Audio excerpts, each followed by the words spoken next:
Tayo po'y magpapatuloy dito sa ating pinasimulang pag-aaral ng mga aralin ng pananampalataya, yung mga doktrina ng ating Panginoong Hesus. Ito po ay dahil sa meron tayong mga tagapakinig na gusto nilang sumama o umanib sa ating samahan. Yun po'y isang katotohanang hindi naman po pandaraya sa inyo. May mga taong gustong sumama sa atin. Kaya tayo nag-aaral ng doktrina para malaman po ninyo kung ano ang inyong gagawin. Kung sakaling kayo ay kasama doon sa mga tao na gustong sumama o umanib sa samahang ito.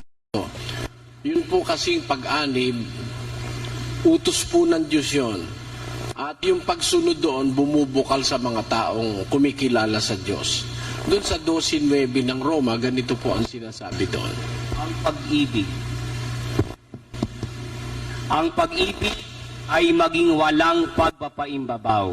Kapuotan ninyo ang masama, makisanib kayo sa mabuti. Ayun, ang sabi ng Diyos, ang pag-ibig sana ay maging walang pagpapaimbabaw. Kapuotan ninyo ang masama. Paano natin ipakikitang napopuot tayo sa masama? Sumanib ang wika kayo sa mabuti. Kaya po yung pag-anib doon sa kabutihang sinasabi ng Diyos, yun po ay batas ng Diyos yun. Yung pag-anib sa kabutihan. Ang tao po ay nilikha ng Diyos para sa kabutihan.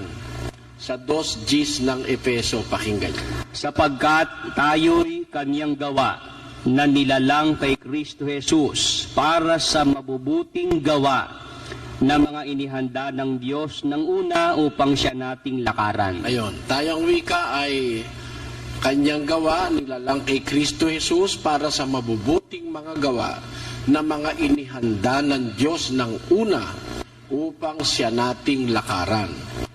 Therefore, ang tao po ginawa para gumawa ng mabuti. Yan po ang pangunahing layunin ng ating pagkatao. Ang ating pagkatao ay lapat sa paggawa ng mabuti. At ang ating pagkatao ay hindi lapat sa paggawa ng masama. Gumawa ka ng masama, sandali lang ang buhay mo.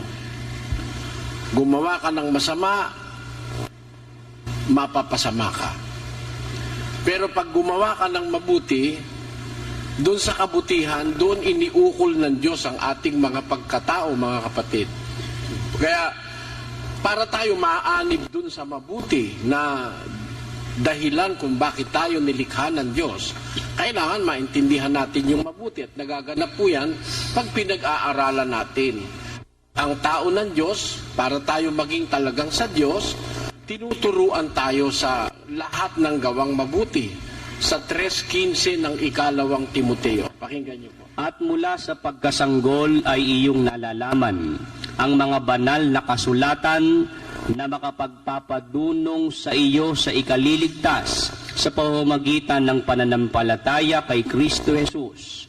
Ang lahat ng mga kasulatan na kinasihan ng Diyos ay mapapakinabangan din naman sa pagtuturo, sa pagsansala, sa pagsaway, sa ikatututo na nasa katwiran, upang ang tao ng Diyos ay maging sakdal, tinuruang lubos sa lahat ng mga gawang mabuti. Ayun, ang tao po ng Diyos para maging sakdal ay tinuruang lubos sa lahat ng gawang mabuti. That the man of God may be perfect, he is fully equipped with every good work. Yun ang sabi ng kasulatan. Kaya, yung pagtuturo ng lahat ng kabutihan sa tao, tungkulin po yun ng isang nagtuturo sa relihiyon. Pag kami nagtuturo sa relihiyon na hindi po niya naituro yung kabutihan, hindi niya naituro yung lahat ng kabutihan, hindi siya qualified maging tagapagturo. Kasi yung mga alagad ng una, talagang kwalipikado sila. Lahat ng mabuti na ituro nila. Ang katunayan po na isulat nila sa Biblia, lahat ng kabutihan. At yun nga ang ating pinag-aaralan, kung natatandaan nyo pa noong unang gabi. Si Kristo ang guro, galing sa langit, itinuro ang kalooban ng Ama. Yung bago siya pumanik sa langit, itinuro niya sa mga apostol. Pagpanik niya sa langit, naiwan ng mga apostol para magturo. Alam ng mga apostol na sila'y mamamatay, isinulat naman nila yon sa Biblia. Ang pag-asa po natin ngayon, yung nakasulat sa Biblia. Para naman yung turong itinuro dun sa mga taong naging dapat sa Diyos nung una, siya namang maituro sa atin. 102:18 ng awit. Pakinggan niyo. Ito'y isusulat na ukol sa lahing susunod. Ayon. Kaya isinulat ang kasulatan, ito ang wikay isusulat ukol sa lahing susunod.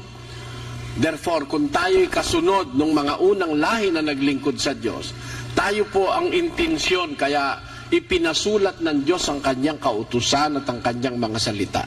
At yan po ang ating liliwanagin ngayong gabing patuloy sa pag-aaral ng ating pinasimulang doktrina ng ating Panginoong Hesus.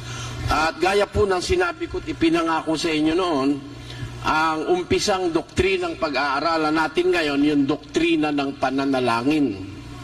Ang matuwid na paraan ng pananalangin turo ni Kristo at mga apostol na siyang dinirinig ng Diyos sa mga kaanib sa iglesia ng Diyos sa Biblia. Yan po ang ating pag-aalan ngayong gabi. Saan man kayo naroon, inaanyayahan ko kayo na sana po'y pagtiyagaan ninyo. Ito'y isang bagay na maliit para sa iba.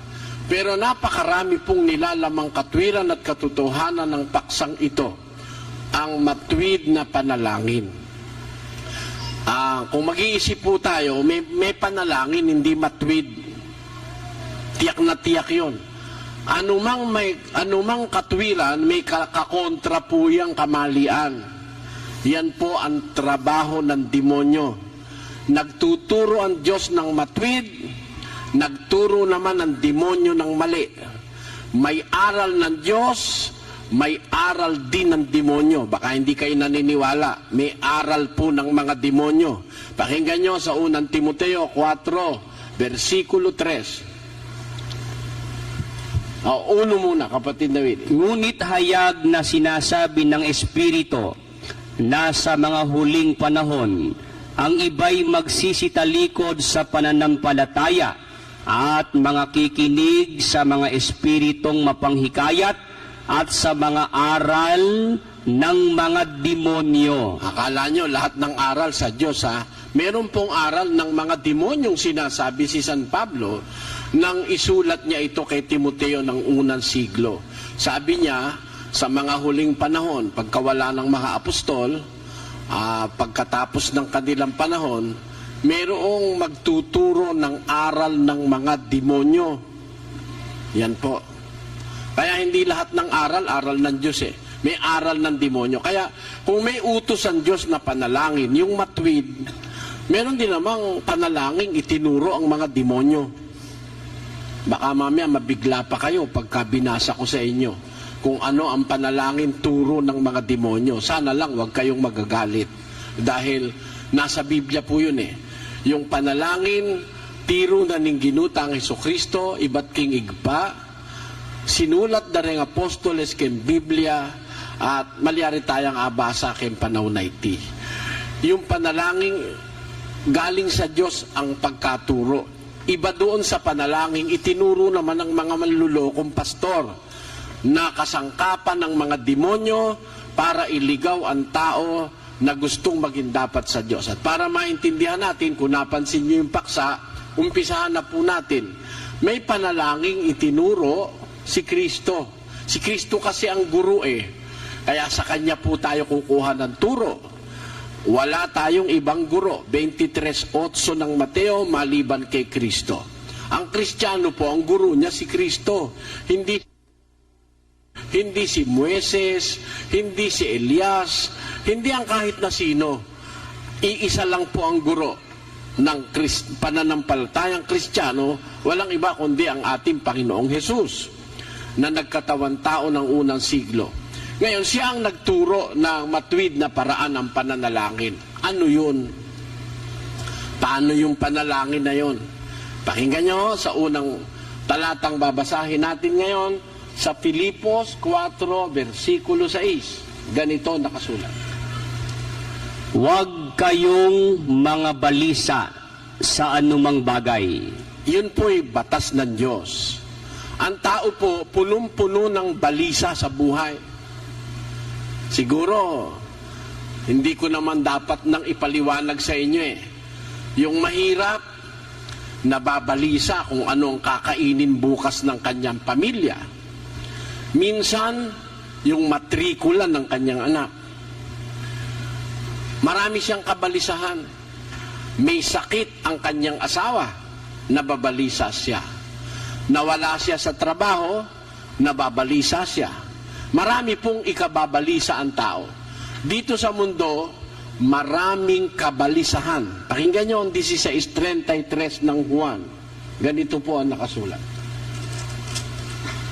Ang mga bagay na ito ay sinalita ko sa inyo upang kayo'y magkaroon sa akin ng kapayapaan. Sa sanglibutan ay meron kayong kapighatian, ngunit laksan ninyo ang loob. Aking dinaig ang sanglibutan. Tiniyak ni Kristo yun eh. Dito sa mundo, sa sanlibutan, meron kayong mga kapighatian. Meron kang ikababalisa. There are tribulations in life. Meron kang masasalungang mga bagay na makakapagpahina ng iyong kalooban. Kaya ang batas ng Diyos sa Kristiyano, huwag kayong mga balisa sa alinmang bagay. Ba? Kala nung iba, yung salita na yung basta ganun lang. Batas po yun. Yung salitang huwag. Ang ibig sabihin nun, bawal. Huwag kang papatay. Bawal pong pumatay. Huwag kang mangangalunya. O bawal manligaw sa asawa ng may asawa. O ikaw naman babae, huwag ka naman papaligaw sa iba. Lalabas, malandi ka. Diba? Makiri. Ngara rin Kapampangan, magatal. Talay asawa na ka, papaglolo ka pa karengaliwa. Katsura na. Ana ng Biblia, huwag kang mangangalunya. Pag sinabi po yung salitang huwag niyong kakalimutan mga kapatid. Whenever the Bible speaks of the word huwag or not, thou shalt not, yun po bawal yun eh. Yung salita sa Bibliang, huwag kayong mabalisa sa alinmang bagay. Bawal po ng Diyos sa Kristiyano ang magpakamatay sa balisa. Meron kasing mga tao, pag balisang-balisa na, nagsusuicide na. Umiinom ng lason, naglalasing, ginagawa ngang excuse yung paglalasing eh. May problema, ikaw ko pare. Tara ka pare, uminom tayo. Makakalimutan mo rin yan. Ang kanilang pang luna sa problema, lasing, o kaya pagpapakamatay. Sa Biblia po, hindi ganon. Bawal po ang mabalisa.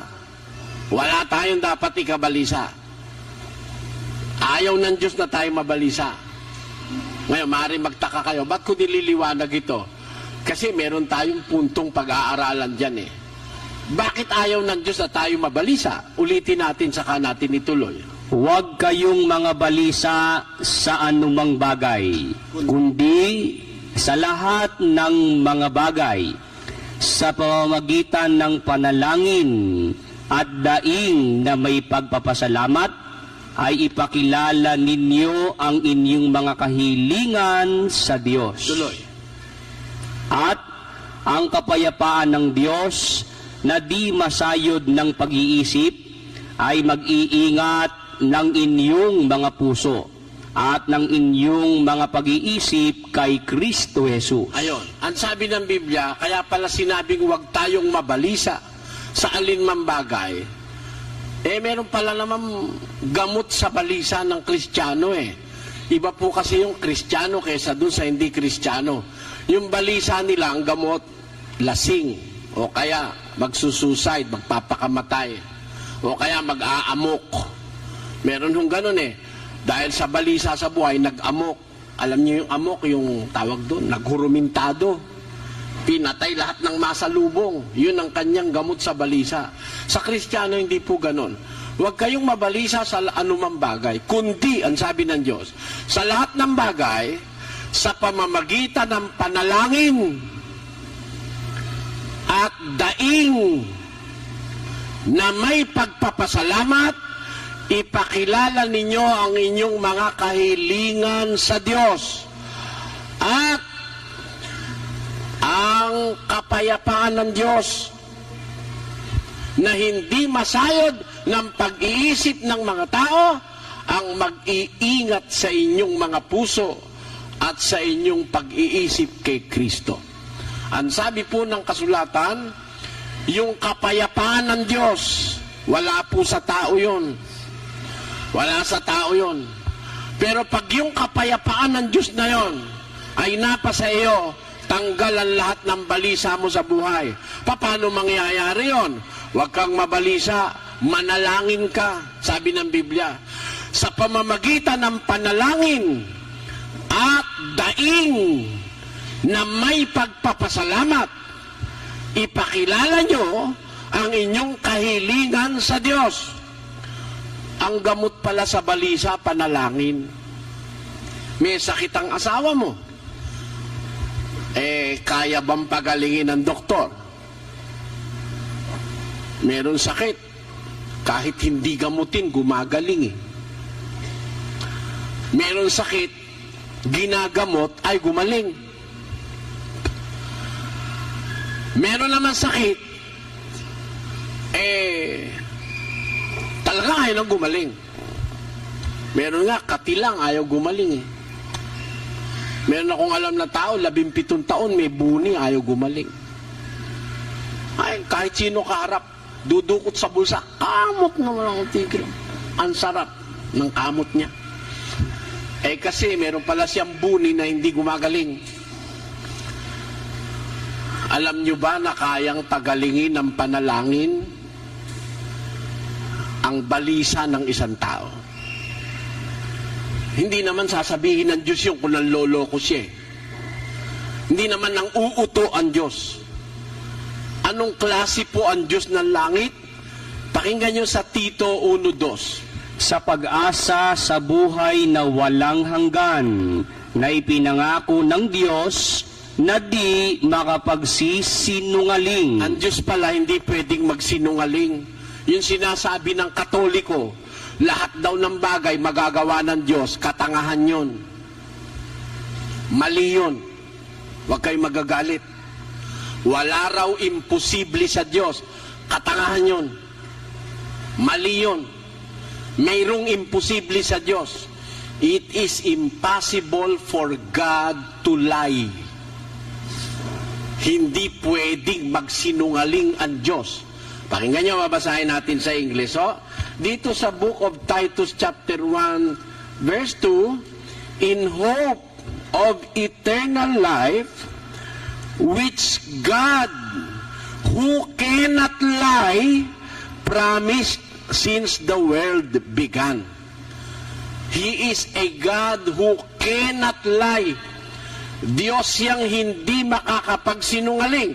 Ang katunayan dito sa 6:18 ng Hebreo, ganito ang sabi sa English, that by two immutable things in which it is impossible for God to lie, we might have a strong consolation who have fled for refuge to lay hold upon the hope set before us. Yan ang sabi ng banal na kasulatan. It was impossible for God to lie. Ang Diyos ay hindi maaaring magsinungaling. At yung Diyos na hindi nagsisinungaling, yon ang may sabi, huwag kayong mabalisa sa anumang bagay, kundi sa lahat ng mga bagay, sa pamamagitan ng panalangin. Ano po yung panalangin?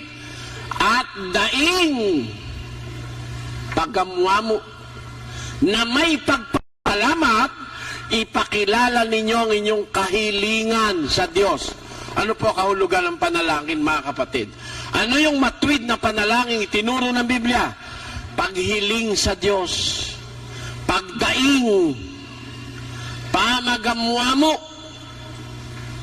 Yon ang panalangin.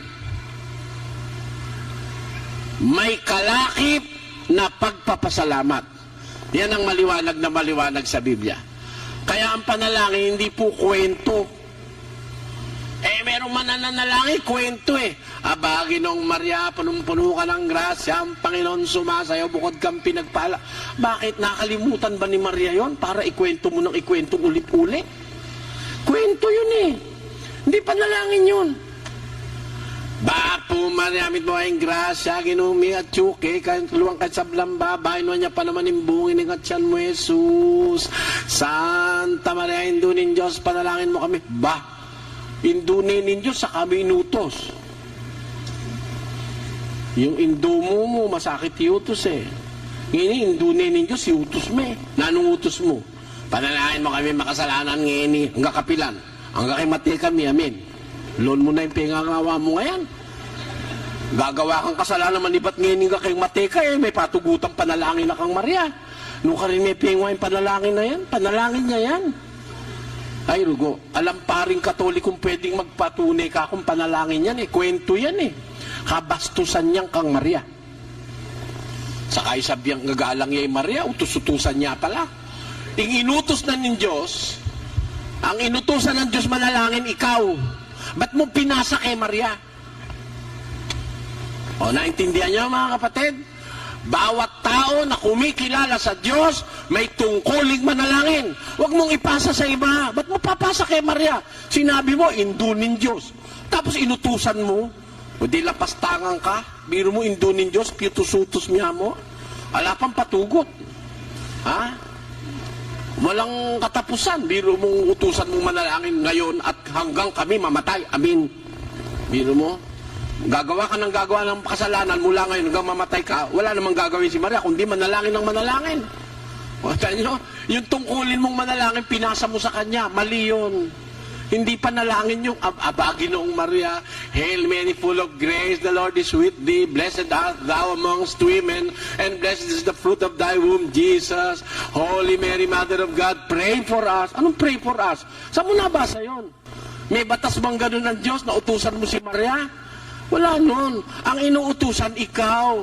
Sabi ng Diyos, huwag kang mababalisa, kapatid. May kabalisahan ka.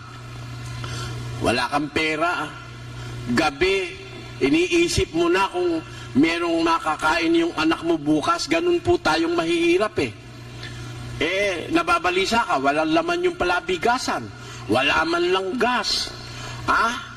Ngayon, ang gas, 190 yata isa. Tapos wala kang mantika. Mantika, hindi ka naman makabili ng 5 piso. Pag bumili ka ng 5 piso, bitin yung tuyo, kalahati lang ang mapipirito. Yung kalahati, hindi na. Mahirap mabuhay ngayon sa mundo. Kaya, di mababalisa ka, bukas walang pagkain yung mga anak mo, 13 yung ginawa mong anak. Kaya dapat magpadoktrina ka nang hindi dumami ng ganyan, karami anak mo 13 niwala kang kahit isang salop na bigas. Pwede maggulo na isip mo. Parang gusto mo nang magnakaw. Huwag, kapatid. Gusto mo nang magwala. Huwag. Sabi ng Diyos huwag kayong mabalisa sa anumang bagay. Kundi sa lahat ng bagay, sa pamamagitan ng panalangin at daing na may pagpapasalamat, ipakilala ninyo ang inyong kahilingan sa Diyos. At ang kapayapaan ng Diyos na hindi masayod ng pag-iisip ng tao, ang mag-iingat sa inyong puso at sa inyong pag-iisip kay Kristo. Lumuhod ka. Lumuhod ka. Ala na ako puro kong puntalan. Alalang pamangandingan na ako. Turo mo ko po bukas nung lukumi. Manakit ko po sana. Kay maya paparalang, kung makagawang matsura king kalupa kong tao. Panginoon, meron pong sakit ang aking anak. Wala po kaming perang marami. Nakikiusap po ako sa iyo. Ikaw po ang may-ari ng buhay. Magagawa mo po ang hindi namin magagawa. Sana hipuin mo ang aking anak.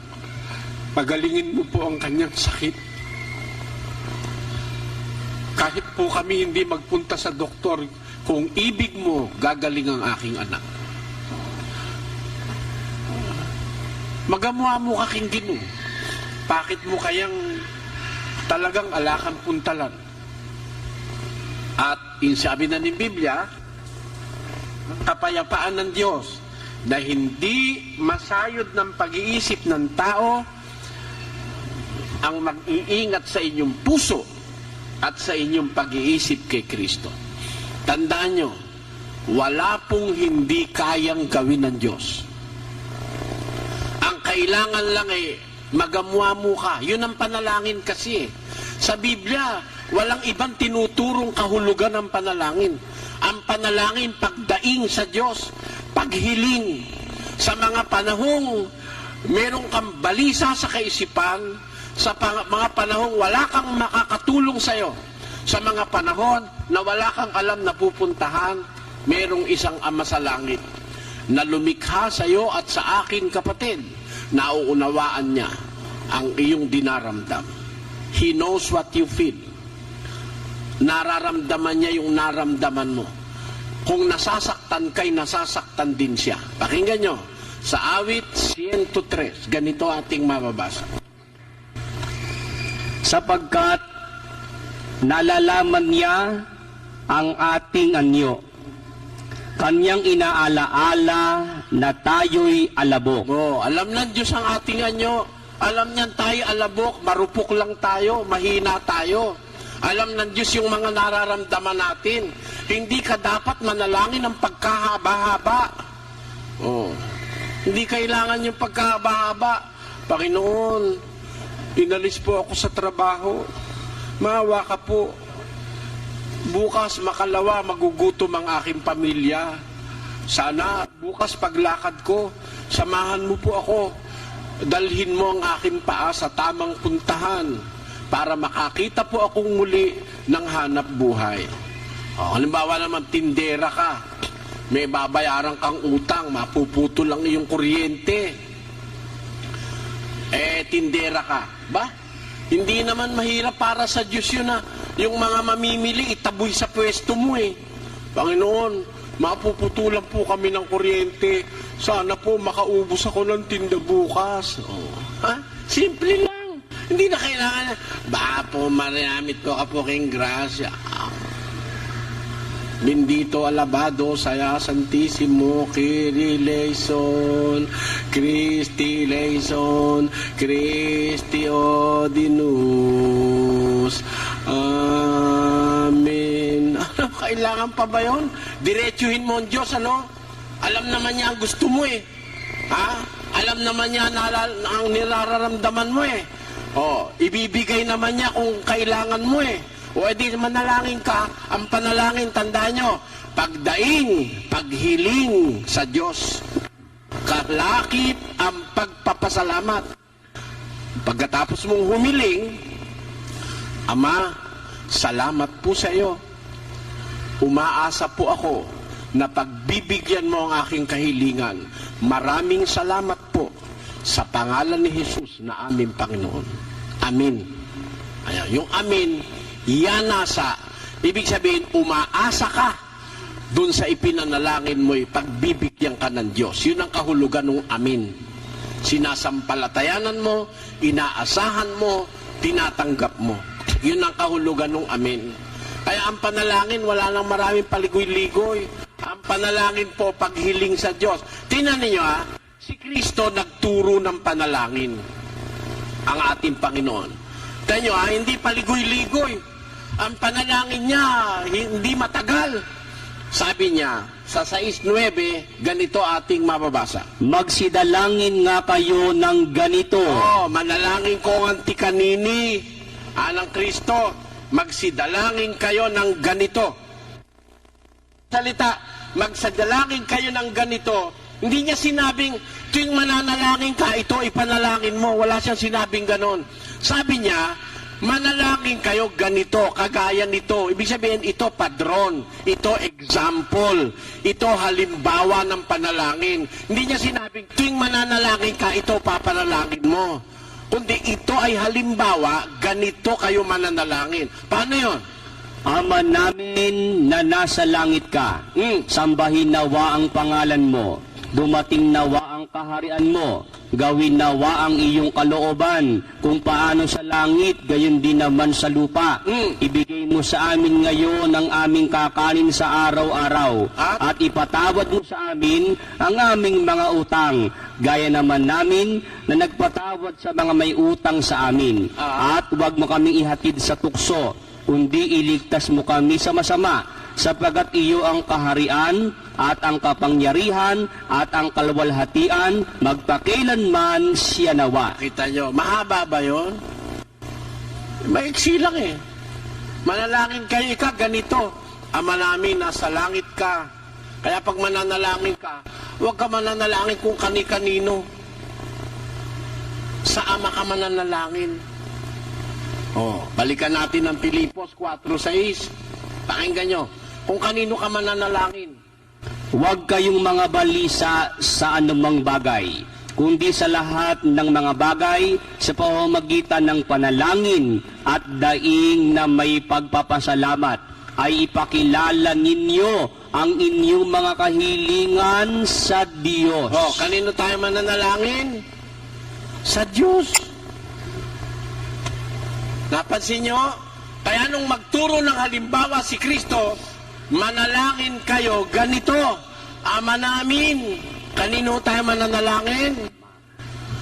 Sa Ama, sa Diyos Ama. Nasa langit ka, sambahin nawa ang pangalan mo, dumating nawa ang kaharian mo, sundin nawa ang kalooban mo kung paano sa langit gayon sa lupa. Ibigay mo sa amin ang aming kakanin sa araw-araw. Ipatawad mo sa amin ang aming mga utang, gaya naman naming nagpatawad sa mga may utang sa amin.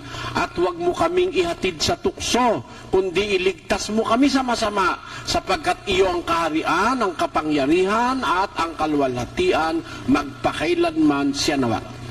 Mahaba ba yung panalangin? Hindi. Diretso, ang Diyos naman nakakaintindi. Ngayon, nanalangin ka, kanino ka nanalangin? Sa ribulto.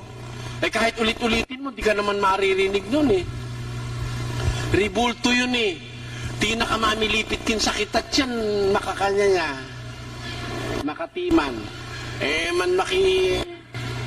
Namimilipit ka, masakit ang ulo mo. Nakangiti yung ribulto mo.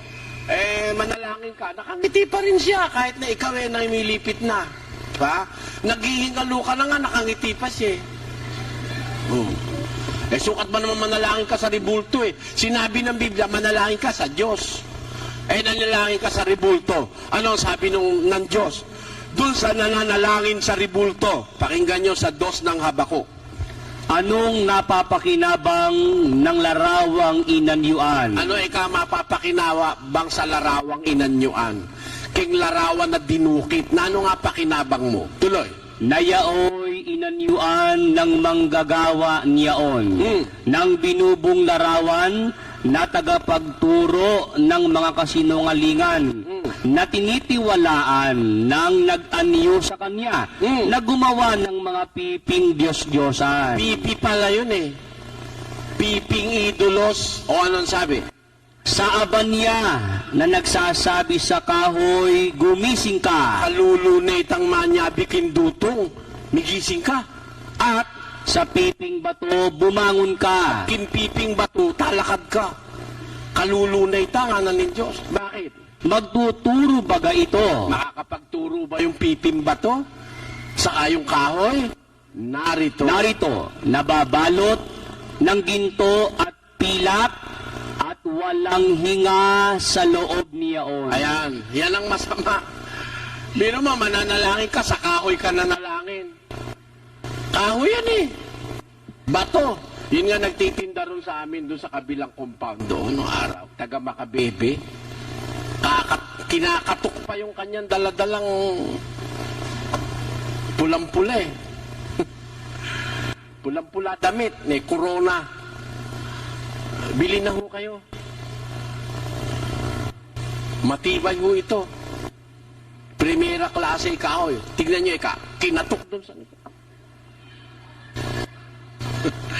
mabili lang yung juice niya eh. Kakatukin niya eh. Kinatok yung juice niya. Tapos, magkano ako? 750 raw. Mahal naman kako niyan. Kahoy lang kako. Mahal ba? Oh, yali, hindi kahoy lang ito. Apong ginoy niya na. Hindi naman daw kahoy lang yun. Panginoon Diyos daw yun. Walang nga Panginoon Diyos mo. Mura. 750. Tewarang tinawaran ko ng tinawaran, umabot ng 300. Susubukan ko lang, hindi ko naman bibilin eh. Yung pala 300, laki mo naman kako magtubo, ba't 750 na agad ang turing mo? Ay pala 300, pwede naman pala yan, sabi ko. Balo mo naman yung tunang katayan. Alam mo naman naghahanap buhay tayo eh, sabi ko. Yan nga tayo tinuruan eh. Ang itinuro sa atin, manalangin sa piping Diyos-Diyusan. Kalulu na itang manya, biking dutong migising ka. At kimpiping bato, mibangon ka. Makaturuya warite, o ini. Ano ng Biblia? Kelup ko panjang pilak at ginto, pero alam pangisnawang nanuman king kilub na niti. Ikwayo ita. Makalulos kayo. Nung 7 banwang manalangin ka rin, alayan dimda magyameto. Kung 70 taong kang panalangin ng panalangin dyan sa mga kahoy na yan, kahit walang narinig. Makakarinig ba yun? Pakinggan nyo sa 115:4-8 ng awit. Kasuklam-suklam pa sa Diyos yan eh. Yung pananalangin dyan eh. Basa. Ang kanilang mga Diyos-Diyosan ay pilak at ginto. Yari ng mga kamay ng mga tao. Sila'y may mga bibig, ngunit sila'y hindi nagsasalita. Mga matay mayroon sila, ngunit hindi sila nakakakita. Sila'y may mga tainga, ngunit hindi sila nakakarinig. Mga ilong ay mayroon sila, ngunit hindi sila nakakaamoy. Meron silang mga kamay, ngunit hindi sila nakakatangan. Mga paa ay meron sila, ngunit hindi sila nakakalakad. Ni nagsasalita man sila sa kanilang ngalangala. Ang nagsisigawa sa kanila ay magiging gaya nila. Oo, bawat tumitiwala sa kanila. Kita nyo? Napakasama niyan eh. Ang kanila ikaw mga Diyos-Diyusan, pilak at saka ginto. Gawa ng kamay ng mga tao. Meron silang mata, hindi nakakakita. May bibig, hindi nakakapagsalita. May paa, hindi nakakalakad. Kaya nga para yun maalis doon sa lugar niya.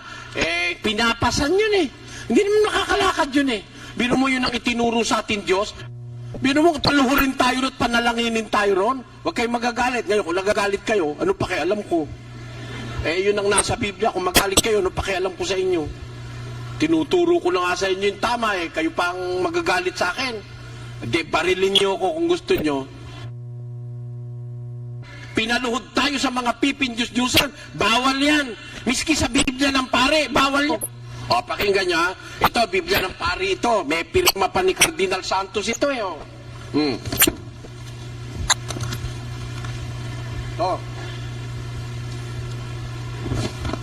Yan. Nakapilma pa si Cardinal Santos. Kauna-unahang Cardinal Pilipino, taga Guagua, Pampanga, Santo Niño. Tamang-tama, Sabi ng Panginoong Hesus, pagka mananalangin kayo, huwag kayong gaya nung nagbabanal-banalan. Nung mapagpaimbabaw, dapat na pala rin magbanal-banalan nini. Gawain pala ito nung nagbabanal-banalan o mga ipokrito at ipokrita. mga mapagpaimbabaw, sapagkat iniibig nilang manalangin ng patayo. Nakatayo sila kung manalangin. Saan? Sa mga sinagoga at saka sa mga daan para makita sila ng mga tao. Yan. Bakit nga naman kailangan pakita ka sa tao? Para makita, tumatayo sa sinagoga, nasa loob. Para makita, bebintana, pag lumuhod, di ka makikita. Pagka tumayo, kitang-kita. Kaya sila kung manalangin sa sinagoga at sa mga daan, nakatayo para makita ng mga tao. Sabi ni Kristo, sa mga Kristiyano, pagka kayo nagsisidalangin, huwag kayong, lagay mo sa screen, huwag kayong gaya ng mapagpaimbabaw, sapagkat iniibig nila ang manalangin ng patayo sa mga sinagoga at sa mga likuang daan upang sila'y makita ng mga tao. Katotohanan ang sinasabi ko sa inyo, tinanggap na nila ang sa kanila'y ganti. Wala nang ganti ng Diyos. Yung pananalangin ng mga tao na yan, mga mapagpaimbabaw, mga nagbabanal-banalan, kung manalangin, ipinakikita sa tao. Nagpapakitang tao. Kaya nga tumatayo at pati sa daanan na nanalangin para makita ng mga tao. Yung katutuan sasabihan ko kay kayo, tinggap da na yung karela nga blas, eko makiapos karela, nga naning Ginuteso Kristo. Huwag kayong magsisitulad sa kanila, nananalangin patayo, pinakikita sa tao. O kaya bawal eh. Ito yung ginagawa ng Katoliko, sa daan mismo, pinapakita sa tao. Eh, tama o mali? Ayaw nyo? Tama o mali? Tama bang ipakita sa tao yung pananalangin, ipagparangalan, maglagay pa ng kwitis? May papakbong pa eh. Para makita silang nananalangin sila. At talaga namang pinuprosesyon pa yung kanilang panalangin sa mga daan. Para makita ng tao. Yan daw po, sabi ng Panginoong Hesukristo, gawa ng mapagpaimbabaw. Sinasabi ba yan sa Bibliang Katoliko? Pakinggan nyo. Basahin natin sa Bibliang Katoliko. Sa Mateo 6 5. at 5, dito po sa Biblia ng Katoliko. At kung nananalangin kayo, ay huwag tutulad sa mga mapagbalat kayo. Oo, balat kayo. Huwag kayo ikang tutulad sa mapagbalat kayo. Ano ginagawa ng mapagbalat kayo?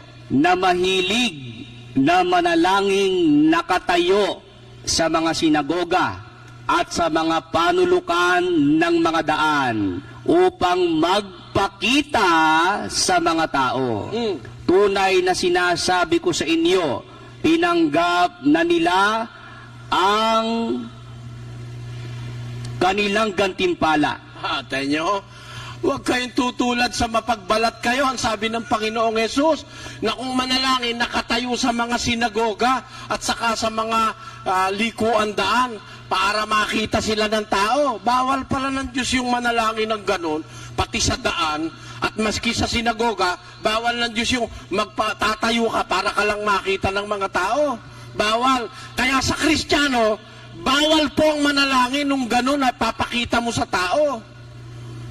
Na pati sa daan mananalangin ka para makita ka lang ng tao. Bawal yon. Eh ano, sabi ni Jesus, tuloy natin ang basa. Tatapot ikaw, pagka ikaw ay mananalangin. Anong gagawin mo? Pumasok ka sa iyong silid. Tapos, At kung mailapat mo na ang iyong pinto, ay manalangin ka sa iyong ama na nasa lihim. At ang iyong ama na nakakakita sa lihim ay gagantihin ka. nakita nyo, di magkakontra pala ang gusto ng Ama kaysa doon sa panalangin ng mga mapagbalat kayo. Iyon ang panalangin turo ng demonyo. Kunyari, panalangin pero pagpapakitang tao, pagbabalat kayo lang, pagbabanal-banalan, nanalangin ang patayo sa mga sinagoga at sa mga likuan daan para makita sila ng mga tao. Tinanggap na nila ang kanilang gantimpala. Datapwat ikaw, sabi ni Jesus sa kanyang mga lingkod, mananalangin ka, pumasok ka sa iyong silid. At kung mailapat mo na ang iyong pinto, manalangin ka sa iyong amang nasa lihim, at ang amang nakakakita sa lihim ay gagantihin ka. Yung palang pananalangin, private pala yon. It is a private affair between you and your God. Pasok ka sa silid mo, tapos manalangin kasama mo sa lihim. Huwag mo lang ipakita kahit kanino. Huwag ka nang pumunta sa daan. Huwag ka nang magpaputok. Huwag ka nang kumuha ng musiko.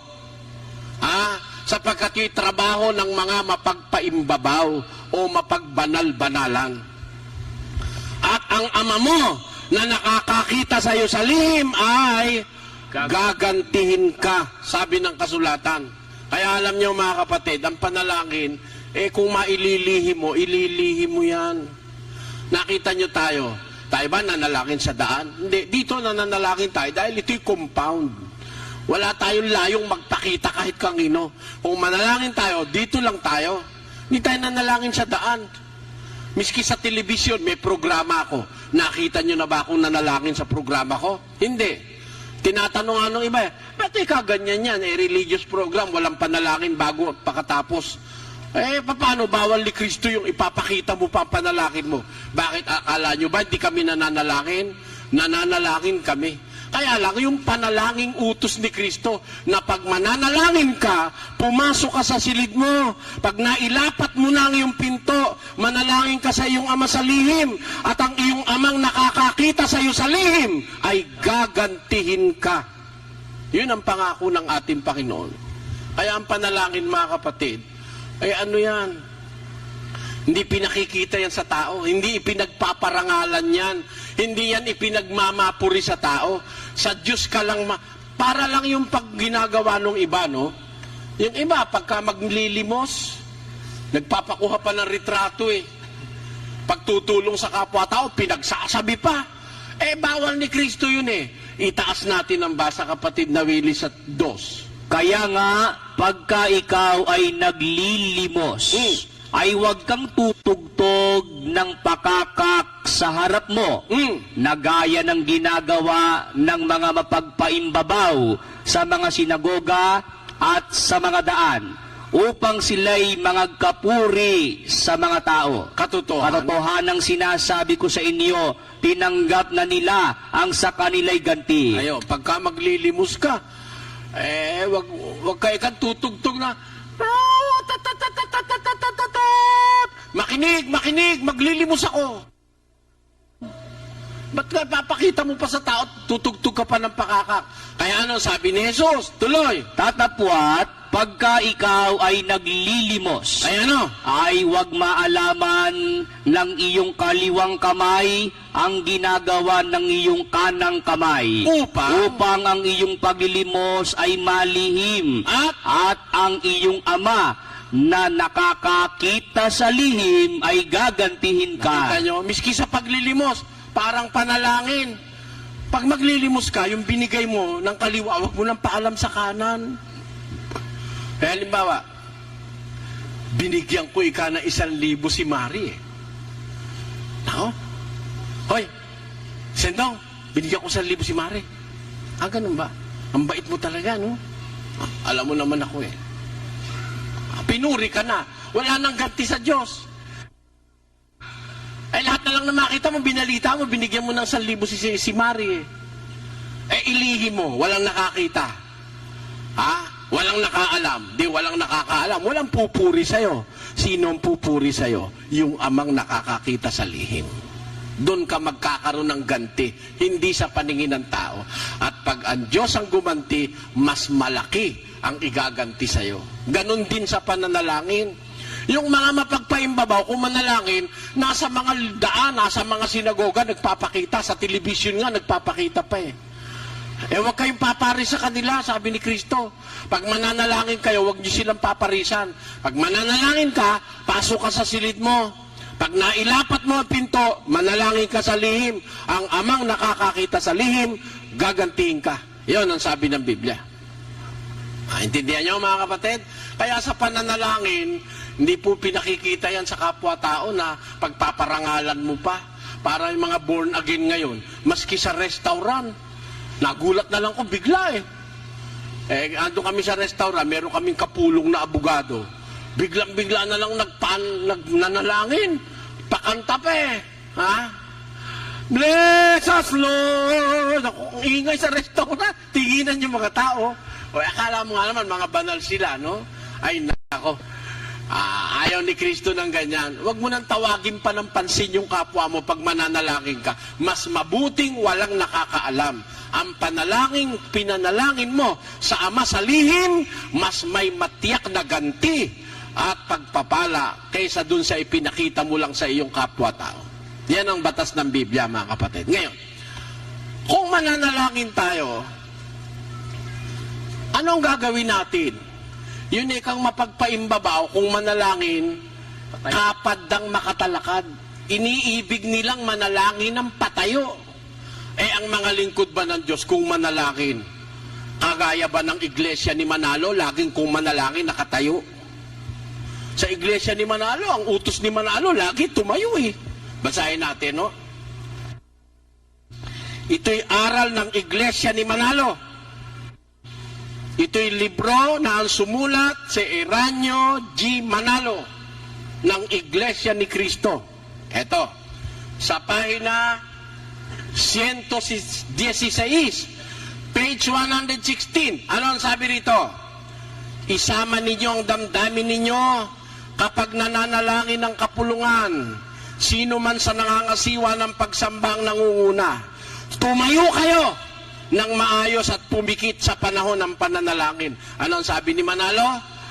Tumayo kayo at pumikit sa panahon ng pananalangin. Utos yan ni Manalo. May utos ba si Kristo tumayo ka?